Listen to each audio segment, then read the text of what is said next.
Assalamualaikum warahmatullahi wabarakatuh. Selamat malam sahabat sekalian. Masih tentang sisi batin. Jika kemarin kita bahas tentang 3 hal yang dapat mempertajam atau menguatkan sisi batin kita, kali ini kita bahas 3 hal yang melemahkan sisi batin yang ada di dalam diri kita. Jadi yang pertama yaitu merasa tinggi hati. Jadi tinggi hati itu adalah penyakit yang sangat berbahaya, karena itu bisa menjadi bom waktu buat kita. Jadi orang bisa hancur dirinya, bisa melemah energi badannya, terutama energi batinnya itu karena ketinggian hatinya atau kecongkakan hatinya. Jadi orang yang tinggi hati itu biasanya dia gila hormat. Jadi dia di mana-mana dia harus diutamakan, harus dihormati, harus dijunjung tinggi, dan tidak terima setengah mati ketika dia merasa kalah, tersaingi, tidak dihormati, disepelekan, apalagi sampai dipandang sebelah mata. Dan biasanya orang-orang yang memiliki penyakit tinggi hati ini rela habis-habisan untuk agar harkatnya, martabatnya, kemudian posisi dirinya itu dihargai, dihormati, dijunjung tinggi. Nah, padahal itu adalah bagian dari salah satu penyakit yang bisa melemahkan sisi batin kita. Semakin tinggi hati seseorang, sebenarnya semakin tebal hijab atau garis batas antara tubuh fisik dan sisi batin. Jadi saya tegaskan lagi, semakin seseorang merasa tinggi hati, merasa harus dijunjung tinggi, merasa harus dihormati, merasa harus dipandang mulia, itu justru semakin dia mempertebal hijab atau garis batas, tembok pembatas antara tubuh fisiknya, tubuh lahiriahnya dengan energi batinnya. Maka dia tidak akan bisa merasakan energi batin yang ada di dalam dirinya. Kalaupun sesekali dia mendengarkan bisikan, itu hanya bisikan palsu, bisikan jin, atau bahkan bisikan setan. Nah, jadi tidak boleh kita merasa tinggi hati, merasa paling mulia dan harus dimuliakan, merasa paling unggul dan harus diunggulkan, merasa nomor 1 dan harus dinomorsatukan. Itu sebenarnya kita sedang membangun dan mempertebal tembok pembatas antara tubuh fisik kita dengan sisi batin kita. Maka semakin tebal temboknya, sudah tidak akan ada lagi bisikan-bisikan atau suara-suara batin yang bisa menggerakkan tubuh fisik kita untuk menuju pada kesejatian. Kemudian yang selanjutnya adalah berfokus keluar. Berfokus keluar di sini, dia tidak pernah menengok sisi dalam sisi dalam apa yang ada di dalam dirinya. Tidak pernah menengok kelemahan-kelemahannya. Tidak pernah menengok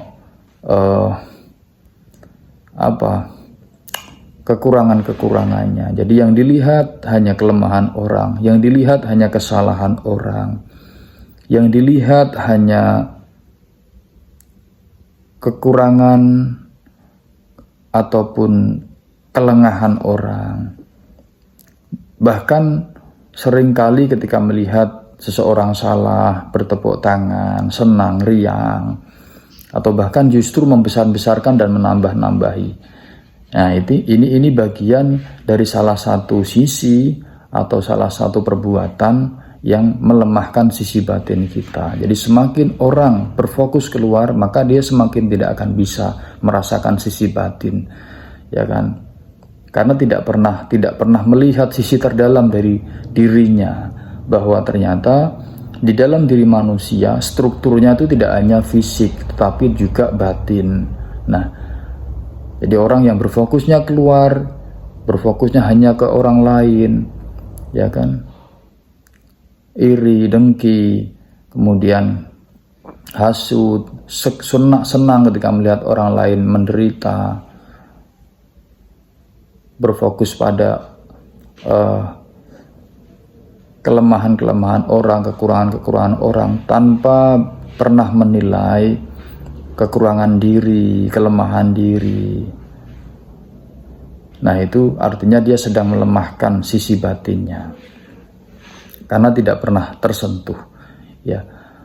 Nah, semakin kita berfokus keluar, semakin kita lupa dengan diri kita, dengan kekurangan diri kita, dengan kelemahan-kelemahan kita, maka semakin lemah pula sisi batin kita dan semakin tidak terdengar oleh mata hati kita, oleh telinga hati kita. Nah, selanjutnya adalah yang ketiga, tidak mau menerima perubahan, ya, tidak mau menerima perubahan.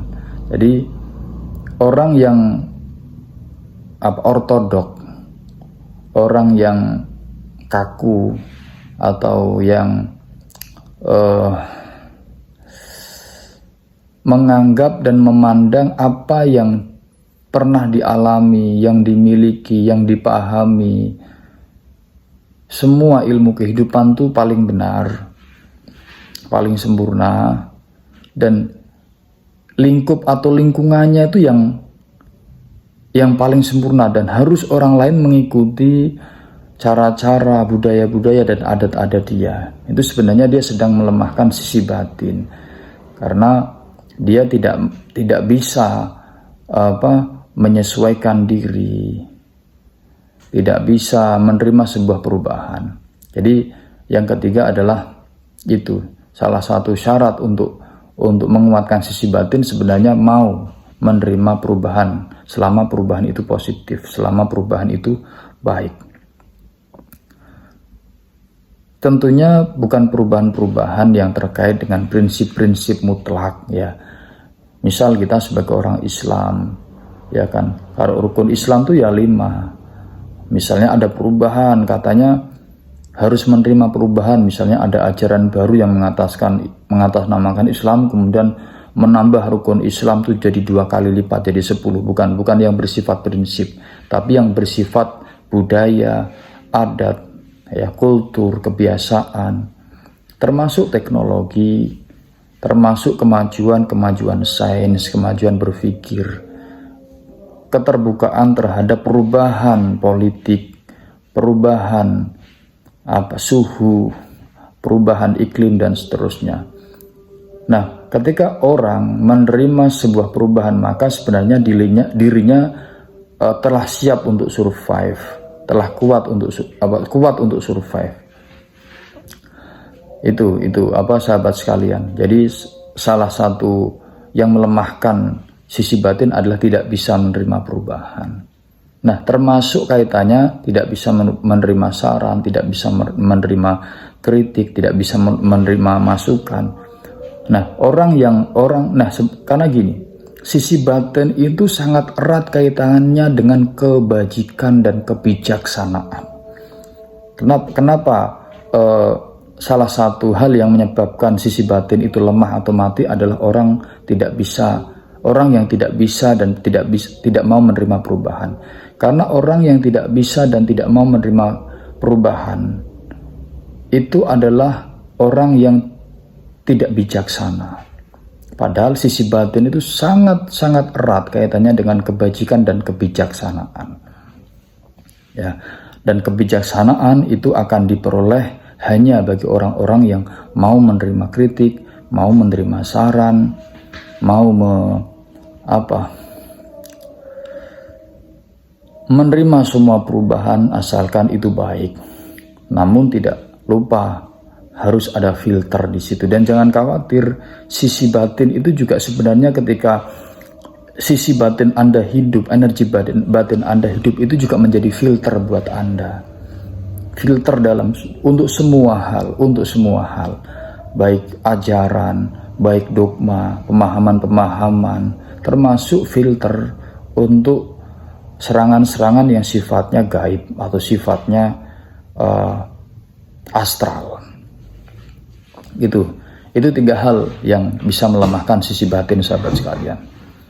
Itu, sahabat sekalian, semoga tentang sisi batin ini bermanfaat. Jadi sisi batin itu penting dan harus kita hidupkan, karena manusia tanpa hidupnya energi batin, tanpa hidupnya ruang batin, maka kita hanya seperti jasad yang tiada guna. Ya jasad aja kita, gak ada gunanya. Seperti mayat hidup, karena tidak punya sisi batin. Padahal yang membuat kita mahal, membuat kita berharga, membuat kita memiliki tuah, itu adalah sisi batinnya. Karena jasad ketika meninggal dikubur, selesai. Jasad ini akan menjadi tanah, tapi sisi batin Anda, sisi ruhani Anda akan hidup kekal selama-lamanya. Kekal selama-lamanya. Dan sisi batin itulah yang membersamai amal ibadah Anda, yang membersamai pahala-pahala Anda, yang membersamai semua kebaikan dan kebijaksanaan serta kebajikan Anda selama Anda hidup. Maka ayo belajar dari hal-hal yang bisa menguatkan sisi batin kita. Sering-seringlah berhening diri untuk menghidupkan sisi batin kita. Rendah hatilah ya untuk menghidupkan sisi batin kita, dan sering-seringlah berbuat kebaikan apapun itu kebaikannya untuk menghidupkan sisi batin kita. Semoga apa yang saya sampaikan bermanfaat. Mohon maaf kalau bahasanya masih belepotan. Wassalamualaikum warahmatullahi wabarakatuh.